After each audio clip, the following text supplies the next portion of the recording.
ಈ ದೇವನ ಸೃಷ್ಟಿ ಎಷ್ಟು ರಹಸ್ಯಪೂರ್ಣ ಅಂದ್ರೆ, ಯಾವ ತಿಪ್ಪೆಯನ್ನು ಮುಟ್ಟಿದ್ರೆ ಕೈ ತಗೊಳ್ತೀವಿ, ಯಾವ ತಿಪ್ಪೆಯ ಮಗ್ಗಲು ಹೋದ್ರೆ ಹೊಲಸು ನಾರ್ತೈತೆ ಅಂತ ಮೂಗು ಮುಚ್ಕೊಂತೀವಲ್ಲ, ಅಂತ ತಿಪ್ಪೆಯ ಗರ್ಭದೊಳಗಿಂದನೇ ಒಂದು ಸುಗಂಧ ಸೂಸುವ ಹೂವು ಅರಳಿ ನಿಲ್ತೈತೆಲ್ಲ. ಇದು ಸೃಷ್ಟಿಯ ವೈಚಿತ್ರ್ಯ. ಈ ಸೃಷ್ಟಿ ಅಷ್ಟು ರಹಸ್ಯವಾಗಿದೆ.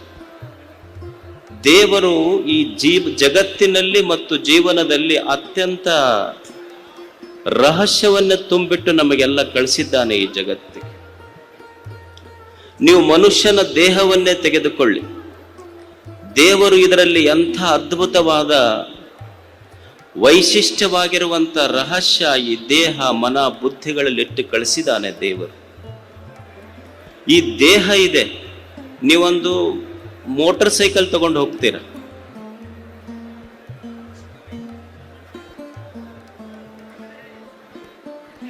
ನೀವೊಂದು ಸೈಕಲ್ ತಗೊಂಡು ಬರ್ತೀರಿ, ಮೋಟರ್ ಸೈಕಲ್ ತಗೊಂಡು ಹೋಗ್ತೀರಿ. ಮೋಟರ್ ಸೈಕಲ್ ತಗೊಂಡು ಹೋಗುವಾಗ ಸುಮ್ಮನೆ ಒಂದು ಸಣ್ಣ ಮುಳ್ಳು ಚುಚ್ಚಿದ್ರ ನಿಮ್ಮ ಮೋಟರ್ ಸೈಕಲ್ ಟ್ಯೂಬ್ ಪಂಚರ್ ಆಗ್ತದೆ. ಏನು ಬಹಳ ದೊಡ್ಡದಿಲ್ಲ, ಒಂದು ಸಣ್ಣ ಮುಳ್ಳು ಚುಚ್ಚಿದ್ರೆ ತೂತು ಬೀಳ್ತೈತಲ್ಲ, ಒಂದು ಸಣ್ಣ ಮುಳ್ಳಿನ ತೂತು ಬಿದ್ರ ಒಂದು ಮೋಟರ್ ಸೈಕಲ್ ಟ್ಯೂಬ್ ಪಂಚರ್ ಆಗ್ತೈತಿ. ಇದು ದೇಹ ಅನ್ನುವಂಥ ಒಂದು ತೊಗಲಿನ ಟ್ಯೂಬ್ ಇಟ್ಟು ಇದ್ರಾಗ 9 ರಂಧ್ರಗಳಿಟ್ಟು ಸಹಿತ ಇದನ್ನ ಪಂಚರ್ ಆಗಲಾರ್ದಂಗೆ ಇಟ್ಟಾನಲ್ಲ ದೇವರು. ಅವನ ವೈಶಿಷ್ಟ್ಯ ಎಂಥದ್ದು. ಈ ಸೃಷ್ಟಿ, ಈ ಜೀವನ, ಈ ದೇಹ, ಈ ಜಗತ್ತಿನ ಆಶ್ಚರ್ಯವೇ ಅಷ್ಟು. ಅಂದ್ರೆ ಈ ಜೀವನ ಮತ್ತು ಜಗತ್ತಿನ ಆಳವನ್ನು ಅಳಿಲಿಕ್ಕಾಗಿಲ್ಲ. ಜಗತ್ತು ಗೊತ್ತಾಗಿಲ್ಲ, ಜೀವನವೂ ಗೊತ್ತಾಗಿಲ್ಲ. ಈ ದೇಹದ ಆಳದಲ್ಲಿರುವ ಮನ ಬುದ್ಧಿ ಎಷ್ಟು ವೈಶಾಲ್ಯವಾಗಿರುವಂಥದ್ದು.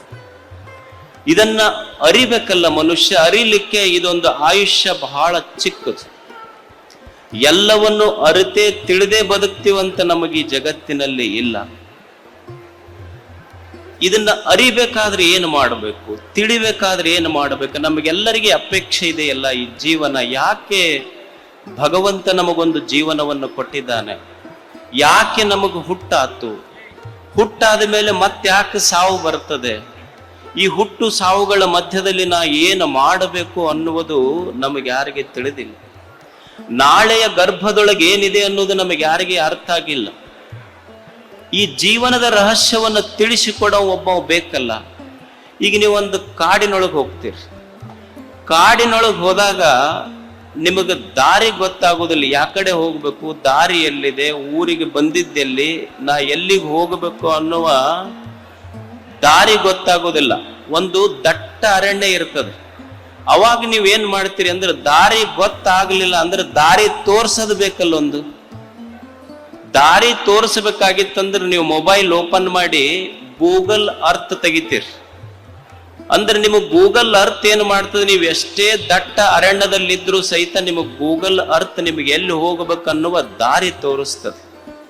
ಹಾಗೆ ಈ ವಿಶ್ವ ಇದೊಂದು ದಾರಿ ಕಾಣದ ಭವಾರಣ್ಯ, ಇದೊಂದು ದಟ್ಟ ಅರಣ್ಯ. ಇದು ಈ ದಟ್ಟ ಅರಣ್ಯದಲ್ಲಿ ಬದುಕಿನ ದಾರಿಯೇ ತೋಚದೆ ಇರುವಾಗ ಸಮಾಜಕ್ಕೊಂದು ದಾರಿ ದೀಪವಾಗಿ ನಿಂತ ಗೂಗಲ್ ಅರ್ತ್ ಅಂದ್ರೆ ಗುರುಗಳವರೆಲ್ಲ. ಅವರು ಗುರುಗಳವರು.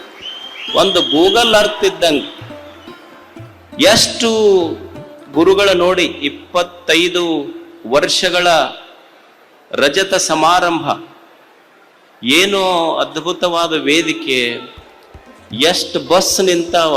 ಅವ್ರ ಬಸ್ ನೋಡೇ ಗಾಬರಿ ಅದ. ಎಲ್ಲ ಕರ್ನಾಟಕದ ಬಸ್ ಚಿತ್ರದುರ್ಗಕ್ಕೆ ಬಂದಂಗಾಗೈತಿ ಇವತ್ತು. ಅವ್ರ ಮ್ಯಾಲ ನಿಮ್ಮ ಪ್ರೇಮ ಎಷ್ಟು, ಗುರುಗಳ ಮೇಲೆ ಭಕ್ತಿ ಎಷ್ಟು ನಿಮ್ಮದು. ಮತ್ತು ಇಂಥ ಶಿಷ್ಯರು ಸಿಗುವುದು ಕಷ್ಟ. ಗುರುಗಳಿಗೆ ಸಿಗುತ್ತಾರಿಲ್ಲಂತಲ್ಲ. ಅವ್ರು ಬಂದು ನಮಸ್ಕಾರ ಮಾಡಿದಾಗ ನಾವು ಅವ್ರಿಗೆ ಕಲ್ಸಕ್ರಿ ಕೊಟ್ಟಿವಿ ಅಂದ್ರೆ, ನಾವು ಕೊಟ್ಟ ಕಲ್ಸಕ್ರಿನ ಎಣಿಸಿ ಓಸಿ ನಂಬರ್ ಹಚ್ಚಿ ಹೋಗುವ ಶಿಷ್ಯರು ಇರ್ತಾರೆ, ಇಲ್ಲ ಅಂತಲ್ಲ ನಾ ಹೇಳು.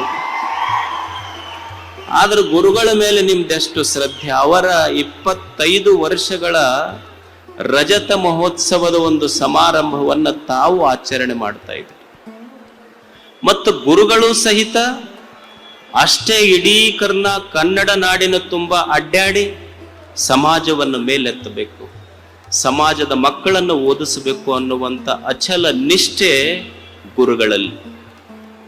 ಈಗೊಂದು ಆಕಳಿರ್ತದೆ ನೋಡಿ, ನೀವು ಮನ್ಯಾಗ ನೀವು ಫಿಲ್ಟರ್ ನೀರು ಕುಡಿಲಿಲ್ಲ ಅಂದ್ರೆ ನಿಮಗೆ ಇನ್ಫೆಕ್ಷನ್ ಆಗ್ತದೆ, ಕೆಮ್ಮು ಬರ್ತೈತಿ, ನೆಗಡಿ ಬರ್ತೈತಿ, ಜ್ವರ ಬರ್ತಾವ. ಸುಮ್ಮನೆ ಫಿಲ್ಟರ್ ನೀರು ಕುಡ್ಲಾರ್ದಕ್ಕೆ ನಮಗೆ ನೆಗಡಿ ಬಂತ್ರಿ, ಜ್ವರ ಬಂತು ಅಂತೀವಿ ನಾವು. ಒಂದು ಆಕಳಿರ್ತೈತಿ, ಆಕಳ ಅದೇನು ಫಿಲ್ಟರ್ ನೀರು ಕುಡ್ದಿಲ್ಲ, ಎಲ್ಲೋ ಮೇಯಕ್ ಬಿಟ್ರಿ ಅಂದ್ರೆ ಹೊಲಸ ಕಸ ತಿಂದೈತಿ, ಬರಾಗ ಹಳ್ಳದ ರಾಡಿ ನೀರು ಕುಡ್ದೈತಿ, ಮನೆಗೆ ಬಂದ ಮೇಲೆ ನೀವು ಹಾಕಿದ ಮುಸುರಿ ನೀರು ಕುಡ್ದೈತಿ. ಅಂದ್ರೆ ಒಂದು ಆಕಳು ಕಾಡಿಗೆ ಹೋದಾಗ ಕಸ ತಿಂದೈತಿ, ಬರುವಾಗ ಹಳ್ಳದ ರಾಡಿ ನೀರು ಕುಡ್ದೈತಿ, ಮನ್ಯಾಗ ಬಂದಾಗ ಮುಸುರಿ ನೀರು ಕುಡ್ದೈತಿ. ಅಂದ್ರೆ ಕಸ ತಿಂದು ರಾಡಿ ನೀರು ಕುಡಿದು ಎಂಜಲ ನೀವು ಹಾಕಿದ ಮುಸುರಿ ನೀರು ಕುಡಿದು ಆಕಳ ತನ್ನ ಕರುವಿಗೆ ಹಾಲು ಕೊಟ್ಟಿತ್ತಲ್ಲ, ಹಾಲು ಕುಡಿದ ಕರುವಿಗೆ ಎಂದು ಇನ್ಫೆಕ್ಷನ್ ಆಗಿಲ್ಲ, ಅಮೃತ ಕೊಟ್ಟೈತದ. ಹಾಗೆ ಒಬ್ಬ ಗುರು ಜೀವನದಲ್ಲಿ ನೂರಾರು ಕಷ್ಟಗಳನ್ನ ತಾನು ಸ್ವೀಕಾರ ಮಾಡಿ ತನ್ನ ಶಿಷ್ಯರಿಗೆ ಕೊಟ್ಟದ್ದು ಜ್ಞಾನ ಸೇವೆಯ ಅಮೃತ. ಅವ ಗುರುತಾಯಿ ಆತ, ಅಷ್ಟೇ ಆತ. ಒಬ್ಬ ಗುರುತಾಯಿ ಸಮಾಜಕ್ಕೆ. ಅಂಥ ಗುರುಗಳ ರಜತ ಮಹೋತ್ಸವ. ಅವರು ಸನ್ಯಾಸ ದೀಕ್ಷೆಯನ್ನು ಸ್ವೀಕರಿಸಿ 25 ವರ್ಷಗಳಾತು.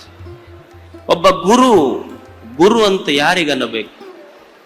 ಒಬ್ಬ ಗುರು ಅಂದ್ರ ಯಾವನ ಮಾತಿನಲ್ಲಿ ಸತ್ಯದ ಬೆಳಕಿದೆ, ಶಾಂತಿಯ ನೆರಳಿದೆ, ಅಂಥವನಿಗೆ ಗುರು ಅನ್ನಬೇಕು. ಯಾರ ಮಾತಿನಲ್ಲಿ ಸತ್ಯದ ಬೆಳಕಿದೆ, ಶಾಂತಿಯ ನೆರಳಿದೆ, ಅಂಥವರಿಗೆ ಗುರುಗಳನ್ನಬೇಕು. ಮತ್ತೆ ಯಾವ ಪುಣ್ಯ ಪುರುಷನ ಸಾನ್ನಿಧ್ಯದಲ್ಲಿ ನಾನು ಕೂಡುವುದರಿಂದ,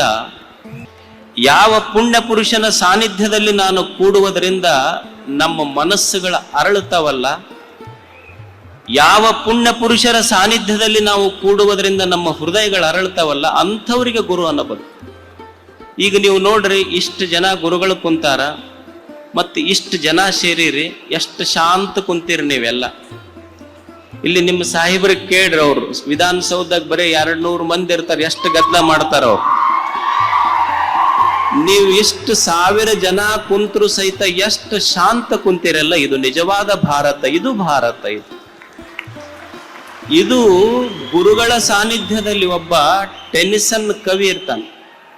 ಒಬ್ಬ ಟೆನಿಸನ್ ಅಂತ ಒಬ್ಬ ಕವಿ, ಅವ ಹೇಳ್ತಾನೆ, ಒಬ್ಬ ಗುರುವಿನ ಸಾನ್ನಿಧ್ಯದಲ್ಲಿ ಒಬ್ಬ ಶಿಷ್ಯ ಹೇಗಿರ್ತಾನೆ. ಗುರು ಒಂದು ಸೂರ್ಯ ಎಲ್ಲದಾನಂದ್ರ ಸುಮಾರು 15 ಲಕ್ಷ ಕಿಲೋಮೀಟರ್ ದೂರದಲ್ಲಿರುವ ಸೂರ್ಯ ನನ್ನ ಮನೆಯ ಅಂಗಳದಲ್ಲಿರುವ ಒಂದು ಮಗ್ಗು. ನಾನಾ ನೀರ್ ಹಾಕಿ ಬೆಳೆಸಿನಂತ ತಿಳ್ಕೊಂಡು ಒಂದು ಮಗ್ಗನ್ನು ನೀವು ಅರಳಿಸ್ಲಿಕ್ಕೆ ಹೋರಿ, ಮೊಗ್ಗು ಅರಳುವುದಿಲ್ಲದು. ಪಕ್ಕಳೆಗಳು ಉದುರು ಬೀಳುತ್ತವೆ ಹೊರತು ಮಗ್ಗು ಹೂವಾಗುವುದಿಲ್ಲ. ಮಗ್ಗಿಗೆ ನಾನಾ ನೀರ್ ಹಾಕಿ ಬೆಳೆಸಿ ನೀ ಬಳ್ಳಿಗಂತ ತಿಳ್ಕೊಂಡು ನೀವು ಬೆಳೆಸಕ್ ಹೋದ್ರೆ ಬರೋದಿಲ್ಲ. ಅದು ಮೊಗ್ಗೆ ಹೂವಾಗಿ ಅರಳುವುದಿಲ್ಲ, ಮೊಗ್ಗೆಯ ಪಕ್ಕಳೆಗಳು ಉದುರುತ್ತವೆ ಹೊರತು ಮೊಗ್ಗೆ ಹೂವಾಗುವುದಿಲ್ಲ. ಆದ್ರೆ ಎಲ್ಲೋ 15 ಲಕ್ಷ ಕಿಲೋಮೀಟರ್ ದೂರದಲ್ಲಿರುವ ಸೂರ್ಯನ ಒಂದು ಸಣ್ಣ ಕಿರಣ ಆ ಮೊಗ್ಗಿನ ಮೇಲೆ ಬಿದ್ದರೆ ಸಾಕು. ಸೂರ್ಯ ಮೊಗ್ಗೆಯನ್ನು ಮುಟ್ಟಿಲ್ಲ, ಆದ್ರೆ ಮೊಗ್ಗೆ ಹೂವಾಗಿ ಅರಳುವುದನ್ನು ಬಿಟ್ಟಿಲ್ಲ. ಇದು ಸೂರ್ಯನಿಗೂ ಮೊಗ್ಗೆಗೂ ಇರುವ ಸಂಬಂಧ, ಇದು ಗುರು ಮತ್ತು ಶಿಷ್ಯನಿಗೆ ಇರುವ ಸಂಬಂಧ ಇದೆ. ಎಲ್ಲೋ ದುರ್ಗದಲ್ಲಿರುವ ಗುರುಗಳು, ಎಲ್ಲೋ ಕನ್ನಡದ ಮೂಲೆಯಲ್ಲಿರುವ ಶಿಷ್ಯರು, ಅವರ ಮಾತು, ಅವರ ಸಾನ್ನಿಧ್ಯ ನಿಮಗೆಲ್ಲ ಅಷ್ಟು ಸಂತೋಷ. ನೋಡಿ, ಇಷ್ಟೆಲ್ಲ ಗುರುಗಳ ಸಾನ್ನಿಧ್ಯದಲ್ಲಿ ನೀವು ಕುಂತೀರಲ್ಲ, ಎಷ್ಟು ತಣ್ಣಗೆ ಕುಂತೀರಿ. ಅಂದ್ರೆ ಯಾರ ಸಾನ್ನಿಧ್ಯದಲ್ಲಿ ನಾನು ಕೂಡುವುದರಿಂದ ನಮ್ಮ ಮನಸ್ಸು ತಣ್ಣಗಿರ್ತೈತಿ, ಅವರೇ ಗುರುಗಳು. ಗುರುಗಳಂದ್ರೆ ಮತ್ತೇನಲ್ಲ, ಯಾರ ಹತ್ತಿರ ಕೂಡುವುದರಿಂದ ನಮ್ಮ ಮನಸ್ಸು ತಣ್ಣಗಿರ್ತೈತಲ್ಲ, ಅವ್ರ ಗುರುಗಳು. ನೀವು ಗುರುಗಳ ಹತ್ತಿರ ಕುಂತೀರಿ, ಇಷ್ಟು ತಣ್ಣಗೈತೆ ಮನಸ್ಸು. ನೀವು ನಿಮ್ಮ ಮನೆಯವ್ರ ಮಗ್ಗಲ್ ಕುಂದರಿ, ಇಷ್ಟು ತಣ್ಣಗಿರ್ತೈತೆ ಅನ್ನೋ ಮನಸ್ಸು. ತಾಪ ಏರಕ್ ಶುರು ಮಾಡ್ತೈತೆ ಮನ್ಯಾಗ, ಏನಾರ ಜಗಳ ತೆಗಿಬೇಕು ಅನಿಸ್ತೈತಿ. ಮನ್ಯಾಗ ಊಟಕ್ಕೆ ಕುಂತಿದ್ದ, ಅವ್ರ ಮನೆಯವ್ರು ಎದುರು ನೀಡಾಕತ್ತಿದ್ರು, ಹಿಂಗ್ ಜಾಡಿಸಿ ತಾಟ್ ಒಗದ ಗಂಡ. ಎದಕ್ಕಂತ ಕೇಳಿದ್ರೆ ಅವ್ರ ಹೆಣ್ಮಕ್ಳು, ಏನಿದು ಒಂದ ದಿವಸ ಉಂಡ್ ರಗಡಾಗೈತಿ, ಇದು ಒಟ್ಟ ಒಂದ ರುಚಿ ನನಗೆ ಬ್ಯಾಸರಾಗಿ ಹೋಗೈತಿದ್ದು, ನಿನಗ್ ಮಾಡಾಕ ಬರೋದಿಲ್ಲ ಅಡಿಗೆ ಅಂತ ತಾಟ್ ಒಗದ. ಆಕಿ ಯಾಕೆ ಹೋಗಿತ್ ಹಿಂಗ್ ತಾಟ್ ಅಂತ ಕೇಳಿದ್ಲು. ಏನ್ ನಿನ್ನ ಕೈಯನ್ ಅಡಿಗೆ ಉಂಡಿನಲ್ಲ, ಬರೇ ಒಂದ ರುಚಿ, ಇನ್ಮೇಲೆ ನನಗೆ ಉಣ್ಣಕ್ ಆಗೋದಿಲ್ಲ ಅಂತಂದ. ಅವಾಗ ಆಕಿ ಮಸ್ತ್ ಬಳಿ ಏರಿಸಿ ಒಂದು ಕಪಾಳಕ್ ಕೊಟ್ಲು.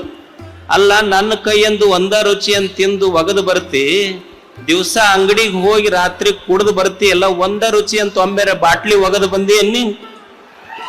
ಇದು ಒಗದಂಗ ಅದು ಒಗಿಬೇಕಿತ್ತು ನೋಡೋಣ. ಅದು ಆದ್ರೆ ಕಂಠ ಪೂರ್ತಿ ಕುಡ್ದು ಬರ್ತೀಯಲ್ಲ, ನೀ ಪತಿ ಅಲ್ಲ, ನೀನು ಕಿತಾಪತಿ. ನೀನು ಕುಡ್ದು ಕುಡ್ದು ಚಾಪತಿ ಆದಂಗ ಆಗೈತಿ, ಇನ್ನೊಂದ್ ದಿವ್ಸಕ್ಕೆ ನಾಪತ್ತೆನೆ ಅಕ್ಕಿ ನೀನು ಅಂತ ಹೇಳದ್ಲಕ್. ಅಂದ್ರ ಮನ್ಯಾಗಿದ್ರ ಇಷ್ಟ ಸಮಾಧಾನ ಇರ್ತೈತೇನು ಹೇಳ್ರಿ ಮನಸ್ಸ? ಅಂದ್ರೆ ಯಾರ ಸಾನ್ನಿಧ್ಯದಲ್ಲಿ ಕೂಡುವುದರಿಂದ ನಮ್ಮ ಮನಸ್ಸು ಅರಳುತ್ತವಲ್ಲ, ಅವರು ಗುರುಗಳಷ್ಟೆ. ಅಂಥ ಮಹಾನ್ ಗುರುಗಳ 25 ವರ್ಷಗಳ ರಜತ ಸಮಾರಂಭ. ಒಬ್ಬ ಗುರು ಹೇಗಿರಬೇಕು ಅನ್ನುವುದಕ್ಕೆ ಒಬ್ಬ ಕವಿ, ಒಬ್ಬ ದಾರ್ಶನಿಕ ಒಂದು ವಿಮರ್ಶೆ ಮಾಡುತ್ತಾನೆ. ಒಬ್ಬ ಗುರು ಹೇಗಿರಬೇಕು, ಗುರುವಿನ ಸಂಬಂಧ ಸಮಾಜಕ್ಕೆ ಹೇಗಿರಬೇಕು, ಶಿಷ್ಯ ಹೇಗಿರಬೇಕು, ಗುರುವಿನ ಜವಾಬ್ದಾರಿ ಏನು, ಅವನ ಕರ್ತವ್ಯಗಳೇನು. ಒಬ್ಬ ವಿಮರ್ಶಕ, ಒಬ್ಬ ದಾರ್ಶನಿಕ ಹೇಳ್ತಾನೆ, ಗುರು ಹೆಂಗಿರ್ತಾನೆ? ಶಾಂತೋ ಮಹಾಂತೋ ನಿವಸಂತಿ ಸಂತಹ ವಸಂತವತ್ ಲೋಕ ಹಿತಶ್ಚರಂತಹ ತೀರ್ಣಾಹ ಸ್ವಯಂ ಭೀಮ ಭವಾರ್ಣವಾನ್ ಜನಾನ್ ಅಹೇತುನ ಅನ್ಯೇನಾಪಿ ತಾರಯಂತಹ. ಒಬ್ಬ ಗುರು ಹೆಂಗಿರಬೇಕು ಅಂದ್ರೆ ಅವ ಶಾಂತವಾಗಿರಬೇಕು, ಶಾಂತವಾಗಿರಬೇಕು. ಈ ಸಮಾಜ ಅಂದ ಮೇಲೆ ಒಮ್ಮೆ ಹೊಗಳವ್ರು ಇರ್ತಾರ, ಒಮ್ಮೆ ತೆಗಳವ್ರು ಇರ್ತಾರ, ಒಮ್ಮೆ ಕಷ್ಟ ಬರ್ತವೆ, ಒಮ್ಮೆ ಸುಖಗಳು ಬರ್ತವೆ, ಒಮ್ಮೆ ಪರಿಸ್ಥಿತಿಗಳು ನಮಗೆ ಅನುಕೂಲ ಇರ್ತಾವ, ಒಮ್ಮೆ ಪರಿಸ್ಥಿತಿಗಳು ಪ್ರತಿಕೂಲ ಇರ್ತಾವ. ಏನ ಇರಲಿ ಜೀವನದಲ್ಲಿ, ಅದು ಕಷ್ಟವೇ ಬರಲಿ, ಅಪಮಾನವೇ ಬರಲಿ, ಸೋಲೆ ಬರಲಿ, ಬಡತನವೇ ಬರಲಿ, ಎದೆಗುಂದದೆ ಮೆಟ್ಟಿ ನಿಲ್ಲುವ ಛಲವಂತನಿಗೆ ಗುರು ಗುರು ಅಂತ ಕರೀತಾರವ ಗುರು ಆತಷ್ಟೆ. ಜೀವನದ ಮೇಲೆ ಕಷ್ಟಗಳು ಬರುವುದಲ್ಲ. ಯಾರಿಗೆ ಬಂದಿಲ್ಲ ಹೇಳ್ರಿ ಕಷ್ಟಗಳು? ಜೀವನ ಜಗತ್ತಿನಲ್ಲಿ ಇಬ್ಬರಿಗಷ್ಟ ಬಂದಿಲ್ಲ ಕಷ್ಟ. ಯಾರಿಗೆ ಬಂದಿಲ್ಲ ಅಂದ್ರ ಒಬ್ಬ ಸತ್ತಾನ, ಇನ್ನೊಬ್ಬ ಹುಟ್ಟೆ ಇಲ್ಲಿ, ಇವ್ರಿಬ್ಬರಿಗೆ ಬಿಟ್ಟು ಉಳಿದವ್ರಿಗೆ ಎಲ್ಲರಿಗೆ ಕಷ್ಟಗಳು ಬರದ. ಅವನಿಗೆ ಕಷ್ಟ ಬಂದಿಲ್ಲ ಅಂದ್ರೆ ಅವ ಜೀವಂತಿಲ್ಲ ಅಂತ ಅರ್ಥ ಅಷ್ಟೆ. ಅಂದ್ರೆ ಜೀವನದಲ್ಲಿ ಒಮ್ಮೆ ಮಾನವೇ ಬರಲಿ, ಅಪಮಾನವೇ ಬರಲಿ, ಸೋಲೆ ಬರಲಿ, ಬಡತನವೇ ಬರಲಿ, ಕಷ್ಟಗಳೇ ಬರಲಿ, ಎದೆಗುಂದದೆ ನಿಲ್ಲುವ ಆ ಮನಸ್ಥಿತಿ ಐತಲ್ಲ. ಪರಿಸ್ಥಿತಿಗಳು ಬದಲಾಗಬಹುದಾದರೆ ಮನಸ್ಥಿತಿ ಬದಲಾಗದಂಗೆ ಇಟ್ಟುಕೊಳ್ಳುವಂಥ ಸಾಮರ್ಥ್ಯಕ್ಕೆ ಗುರು ಗುರು ಅಂತ ಕರೀತಾರೆ. ಇರ್ಲಿಲ್ಲೇನು ಹಿಂದ ನೀವು ರಾಮಾಯಣ ನೋಡಿರಿ, ಮಹಾಭಾರತ ನೋಡಿರಿ, ಎಷ್ಟು ಕಷ್ಟಗಳಿತ್ತು. ಹರಿಶ್ಚಂದ್ರನಿಗೆ ತನ್ನ ಮಗನ ಹೆಣವನ್ನೇ ಹೆಂಡತಿ ತಾರಾಮತಿ ಕೈಯೊಳಗೆ ಹಿಡ್ಕೊಂಡು ಬಂದ್ಲು.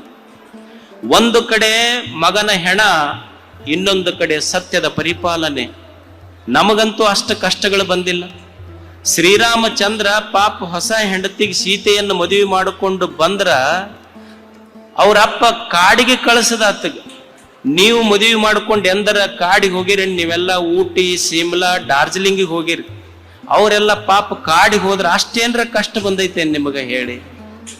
ಅಂದ್ರೆ ಜೀವನದಲ್ಲಿ ಕಷ್ಟಗಳು ಬರವೇ ದೇವನಿಗೆ ಪ್ರಾರ್ಥನೆ ಮಾಡುವುದಿಷ್ಟೇ. ಭಗವಂತನೇ, ನಾನು ನಿನ್ನ ಗರ್ಭಗುಡಿಯ ಮುಂದೆ ಪ್ರಾರ್ಥನೆ ಮಾಡುವುದು ಜೀವನದಲ್ಲಿ ಕಷ್ಟಗಳನ್ನು ಕೊಡಬೇಡ ಅಂತ ಮಾಡುವುದಿಲ್ಲ, ನೀನು ಕೊಟ್ಟ ಕಷ್ಟಗಳನ್ನ ತಾಳಿಕೊಳ್ಳುವ ಸಾಮರ್ಥ್ಯ ಕೊಡು ಅಂತ ಭಗವಂತನಿಗೆ ಬೇಡುಕೊಂತನಲ್ಲ, ಅವ ಸಂತ ಅಷ್ಟೇ, ಅವ ಶಾಂತ.